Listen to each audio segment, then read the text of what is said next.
Hi everyone, this is Ankur from Team Learning Curve and I'm here to present our hack for the hackathon Etherpunk.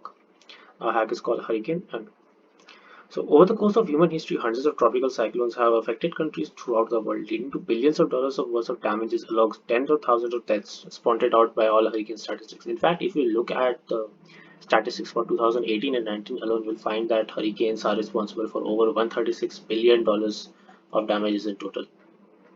So the point is that people stand to lose a lot when they are hit by hurricanes. They may lose their livelihood, they may lose their place of residence, and the financial implications are enormous. So in these cases, when a person is hit by a hurricane, they generally turn up to the insurance companies or NGOs.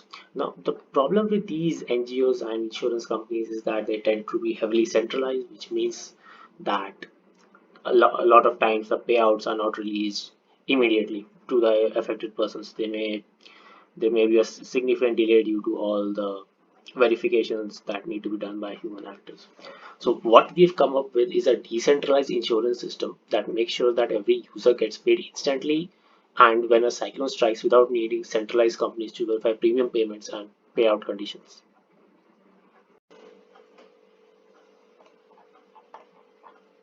So coming to the platform itself, we call it Hurricane, and as I mentioned earlier, it's a decentralized insurance platform.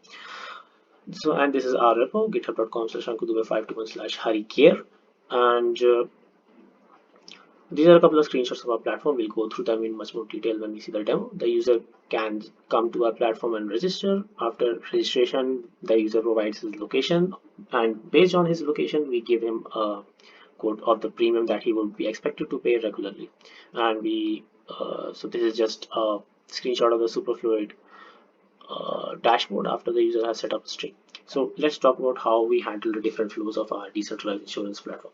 The first major aspect of it would be how we handle our the accruement and the payment of premiums by users. So a premium is basically a fixed periodic price that the user is expected to pay regularly. So instead of asking the user to pay upfront, we decided that we should use Superfluid for this because that will give the user the flexibility to not pay the premium upfront at the start of the period. Instead, the user can stream their money at a fixed rate. That way, both the user and the platform are in control of the money and nobody loses, and we feel that this contributes to a better user experience. So how do we decide the price of premiums? So based on a research paper titled Cyclone Hazard Proneness of Districts of India by M. Mohapatra, we decided to divide all zones in India into three levels of severity of the cyclones that they may face. So let's say Orissa may be a high severity zone and Jharkhand may be a low severity zone, something like that. The people who are residing in higher severity zones will be asked to pay a higher premium to cover the higher risk and vice versa. So how do we handle the payment? As I mentioned earlier, we are utilizing Superflow. Once the user comes to our platform, they will be prompted to convert their tokens into super tokens. This happens in the background. Once this happens, the user can set up their stream using our UI. And once the stream is set up, the our platform recognizes that user as a valid person who is eligible for receiving a payout if he ever needs it, based on if a cyclone happens in his location or not. That is how we handle the payment of premiums. If the user for some reason decides to stop paying premiums or he runs out of tokens, due to we utilize Superfluid's callbacks, and that allows us to keep track in near real time of who is paying premiums and who is not. So that really enhances the developer experience as well using Superfluid. The other major aspect of our platform would be how do we decide who needs a payout and how much do we need a payout. So for now, how much do we need a payout is a fixed number, but that is subject to change in future. So who needs a payout? So what our platform does is it periodically takes data from the Open Weather API, and for each user, it checks whether in the last cycle or in the last certain period of time was he or she affected by a cyclone or not. In case he was affected by a cyclone, immediately the super tokens that have been accumulated in the contract, some of them are converted to the normal tokens and sent to the addresses. using which the user receives as a payout. Now, how do we do this in a decentralized way? If we were to do it in a centralized way, it would be pretty easy, right? But it won't be trustless and it won't be decentralized. So for this, we use Chainlink. Chainlink has open weather uh, jobs, which allow us to get the weather data inside smart contracts. And to run the smart contracts check function periodically, we utilize Chainlink's alarm clock. So that allows us to periodically check for each user whether he or she has been affected by a cyclone in the past few days or not. Yeah, so that's the current flow that we've uh, implemented. And yeah, let's go to the platform demo now. Let's look at the platform demo now. So our platform is the hurriCARE insurance. So we have options for signing in through MetaMask and Portage as well. For now, let's go through MetaMask. So once the user is signed in through MetaMask, he'll be shown a register option. By clicking the register option, the user will have to give access to his location. And once that is done, the user can register.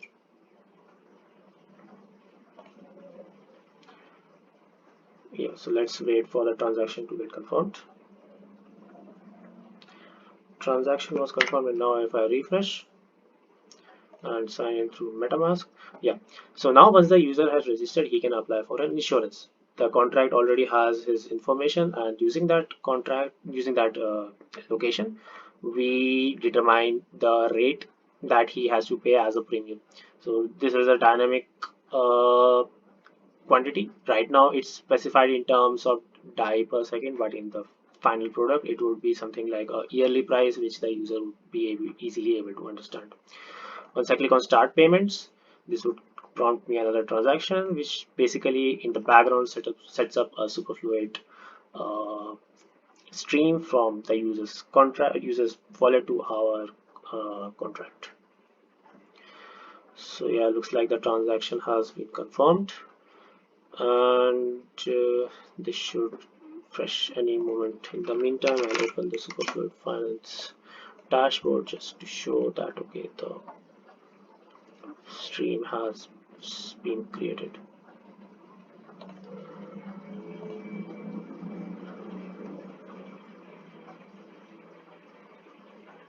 Yeah, so now it tells us that you are now insured, and our UI is pretty simplistic.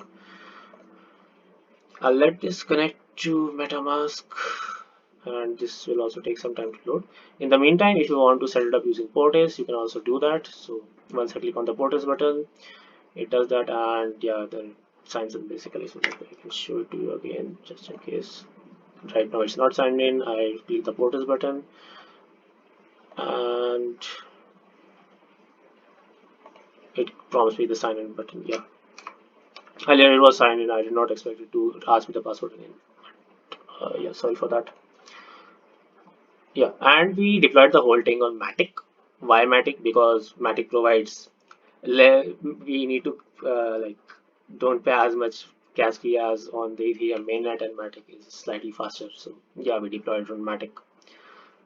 There were a couple of problems on deploying on Matic as well. We'll come to that later. This is taking some time to load.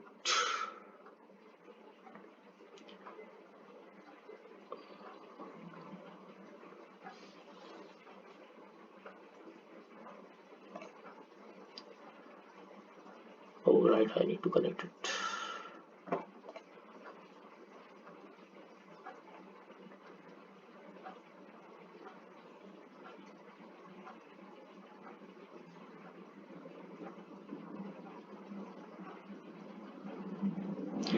In the meantime, let's talk about the contract that basically allows you to that is responsible for paying the premiums. So basically, I have a script which using which I can demo the process that the contract uses to pay the users their premiums, which basically converts the super tokens back into tokens and send them to addresses. It's slightly difficult to demo it in a like a natural use case because that would depend on the current climate. So yeah, as I mentioned, I'll just show it. As you can see in my account one right now, I have 0 FDI, and now I'll just attempt to transfer 1 FDI from the contract to uh, this particular account. So to do that, I'll just run the script.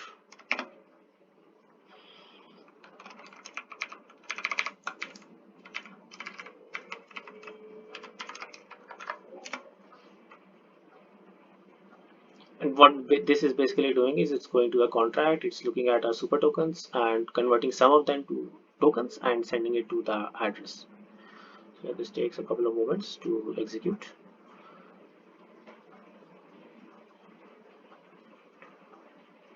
Yeah, once it has executed, I can go here to my wallet and uh, do I have some FDI?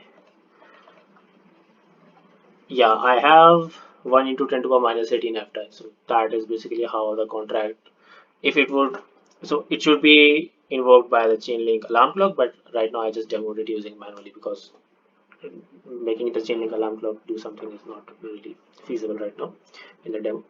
So this was the technical demo of our platform. Coming back to the stack that we used. So for front end, we use React. In React, we utilize libraries such as Web3 React hooks, which allows us to use multiple wallet providers. We use the Portis library. Then for the components, we use Trimble, we use Material UI. Yeah, for the part where we utilize Chainlink for checking the data randomly, checking the data periodically, as well as fetching data from the open web APIs. For premiums, we utilize Superfluid. We support MetaMask and Portage logins, and the whole thing was deployed on Matic. Now, there is a catch here. When I say that I used Chainlink, it meant that we basically assumed that the Chainlink alarm clock would be available on Matic as well, but that was actually not the case. So actually what we did was we tested the alarm clock functionality on Coven, but after coming up to Matic, we actually realized that okay, the Chainlink alarm clock is not available. So on the Matic, the Chainlink alarm clock system is currently not there, but on the Coven one, which we were testing previously, it's there. So in future, once Chainlink alarm clock support comes to Matic testnet, we'll be using that. Apart from this, for future prospects, there is a couple of other things that we wanted to really implement. One would be it was one of like our mentor suggested one idea that is actually really important for an insurance platform. That would be on the uh, premiums that we get, how do we generate interest? So we were suggested to use something like balancer or something like 1 inch exchange to do that. We really wanted to implement that, but we fell short of time, so we really couldn't do that. But that's really something that we looking forward to implement in future. Yeah, so that's it for now. Thanks a lot for your time, and I hope to keep learning from guys like you and coming to Etherpunk like hackathons. Thanks a lot.